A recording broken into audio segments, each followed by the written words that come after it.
రోజు నిజంగానే మార్వాడి సంస్కృతి గో బ్యాక్ అనే నినాదం తెలంగాణలో ఉధృతమవుతున్నది కదా. సో దీని గురించి మీరు ఏమని మాట్లాడతారు?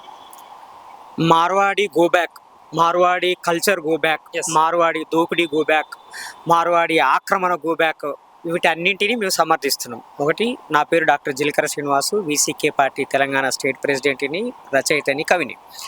ఓకే, తెలంగాణలో మార్వాడీల చొరబాటు ఎక్కువైంది. పల్లె పల్లెలోకి వాళ్ళు వస్తున్నారు, మండలాలన్నీ వాళ్ళు ఆక్రమించేస్తున్నారు, వ్యాపారాలన్నీ వాళ్ళ చేతుల్లోకి వెళ్ళిపోతున్నాయి. తెలంగాణలో ఉన్న వృత్తి కులాల వాళ్ళు, వ్యాపారస్తులు, స్థానిక వ్యాపారస్తులందరూ తీవ్రంగా నష్టపోతున్నారు. ఒకటి, దాన్ని ప్రశ్నించినందుకు ఈరోజు దాడులు చేస్తాం, చంపేస్తాం అని చెప్పి మా తెలంగాణ షామ్ని, అదేవిధంగా గోరెటి రమేష్ని బెదిరిస్తున్నారు. దీన్ని మేము తీవ్రంగా ఖండిస్తున్నాం. మీ బెదిరింపులకు ఎవరు భయపడేది లేదు. ఇక్కడ మేము రాష్ట్ర ప్రభుత్వాన్ని కూడా డిమాండ్ చేస్తున్నాం, వెంటనే మార్వాడీల అక్రమ చొరబాటుని అరికట్టడానికి చర్యలు చేపట్టండి. మార్వాడీల దోపిడీ నుంచి ఇక్కడి ప్రజల్ని రక్షించడానికి చట్టాలు చేయండి. అదేవిధంగా స్థానికుల వ్యాపార పరిరక్షణ చట్టం చేయండి. స్థానికేతరులు ఈ తెలంగాణలో భూములు కొనకుండా చట్టం చేయండి. అట్లాగే ఇప్పటి వరకు ఈ స్థానికేతరులైన రాజస్థాన్, గుజరాత్ వ్యాపారుల చేతుల్లోకి తెలంగాణ భూమి ఎంత మేరకు వెళ్ళిపోయింది, ఈ డాటా అంతా తీయాల్సిన అవసరం ఉన్నది. అట్లాగే ఇక్కడ పెట్టినటువంటి ఇండస్ట్రీస్లో కానీ, అదేవిధంగా ఈ రాజస్థాను, గుజరాత్ వ్యాపారులు పెట్టిన పరిశ్రమల్లో కానీ, వ్యాపారాల్లో కానీ స్థానికులకి ఎన్ని ఉద్యోగాలు ఇచ్చిర్రో రాష్ట్ర ప్రభుత్వం లెక్కలు చెప్పాల్సిన అవసరం ఉన్నది. ఒకవేళ ఎక్కడా కూడా మాకు స్థానికులకి ఉద్యోగాలు ఇవ్వకపోతే ఆయా కంపెనీల మీద, ఆయా వ్యాపారాల మీద చర్యలు తీసుకోవాలి, వాటిని క్లోజ్ చేయాలి.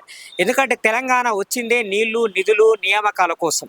ఇక్కడ నీళ్లు ఎట్లాగూ ప్రాజెక్టుల ద్వారా వస్తున్నాయి, నిధులు తెలంగాణలో ఉన్నటువంటి సంపదని వ్యాపారం పేరు మీద రాజస్థాన్కి, గుజరాత్కి తీసుకుపోతున్నటువంటి పరిస్థితి ఉన్నది. కేంద్రం నుంచి మనకు డబ్బులు రావు, పైగా ఇక్కడి ప్రజల డబ్బుని వ్యాపారం పేరు మీద అక్కడికి తీసుకుపోతున్నటువంటి పరిస్థితి ఉంది. నియామకాల పరిస్థితి ఏంది? ప్రభుత్వ ఉద్యోగాలు చాలా పరిమితంగా ఉన్నాయి కాబట్టి ప్రైవేట్ రంగాన్ని డెవలప్ చేస్తున్నాం అన్నారు. మరి ప్రైవేటు రంగానికి ప్రోత్సాహకాలు ఇచ్చారు, భూమి ఇచ్చారు, నీరు ఇచ్చారు, కరెంట్ ఇచ్చారు, ఇన్సెంటివ్స్ ఇచ్చారు, సబ్సిడీస్ ఇచ్చారు. తెలంగాణ వాళ్ళకి ఏమి ఇచ్చారు? ఆ కంపెనీల్లో తెలంగాణ వాళ్ళకి ఉద్యోగాలు వచ్చినాయా? రాలేదు. చివరికి ఎక్కడ అంటే ఈ అపార్ట్మెంట్ల ముందట వాచ్మెన్ పనికి కూడా తెలంగాణ వాళ్ళకి అవకాశం ఇస్తలేరు. బయట రాష్ట్రాల నుంచి వచ్చిన వాళ్ళని వాచ్మెన్గా పెట్టుకుంటున్నారు, సెక్యూరిటీ గార్డులుగా కూడా వాళ్ళని పెట్టుకుంటున్నారు, 4th క్లాస్ ఎంప్లాయీస్ వర్క్లో కూడా వాళ్ళని పెట్టుకుంటున్నారు. మరి తెలంగాణ ప్రజలు ఏమైపోవాలి? ఇక్కడ చదువుకున్న వాళ్ళు ఏమైపోవాలి? ఇక్కడ పని చేయగలిగిన శక్తి ఉన్నటువంటి యువకులు ఏమైపోవాలి? ఇక్కడ ఉపాధి ఎవరు ఇవ్వాలి? అందుకని రాష్ట్ర ప్రభుత్వాన్ని మేము చాలా స్పష్టంగా డిమాండ్ చేస్తున్నాం. ఇది తెలంగాణ ఉద్యమ ఆకాంక్ష. తెలంగాణేతరులు తెలంగాణలో భూములు కొనకుండా చట్టం చేయాలి. తెలంగాణలోని స్థానికుల వ్యాపారాలని రక్షించడానికి చట్టం చేయాలి. ఇది ప్రభుత్వం వైపు నుంచి మేము కోరుతున్నది. అదేవిధంగా ప్రజల్ని కూడా కోరుతున్నాం. 2 నినాదాలు ఇస్తున్నాం. ఒకటి, సహాయ నిరాకరణ. 2, వస్తు బహిష్కరణ. గుజరాత్, రాజస్థాన్ నుంచి వచ్చి ఇక్కడ వ్యాపారం చేస్తున్న వాళ్ళ దగ్గర వస్తువుల్ని కొనకండి. అంటే తెలంగాణకు సంబంధించినటువంటి వ్యాపారులు వేరే దగ్గర, వేరే రాష్ట్రాలలో వ్యాపారాలు చేస్తలేరంటారా?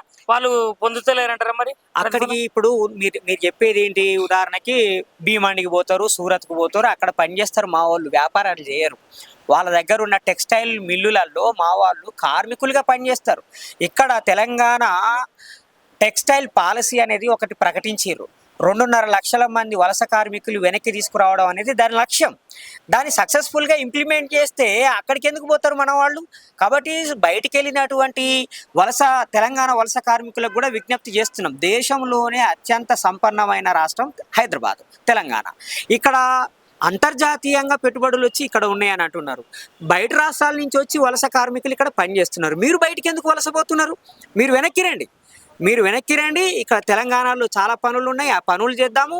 మనం తెలంగాణని కాపాడుకుందాం, తెలంగాణని అభివృద్ధి చేసుకుందాం. ముఖ్యంగా తెలంగాణ కోసం బలిదానం ఇచ్చిన 1200 మంది విద్యార్థి అమరవీరుల స్ఫూర్తితోటి మనం తెలంగాణని కాపాడుకుందాం. ఇది తెలంగాణ ప్రజల ఆత్మగౌరవ హక్కు.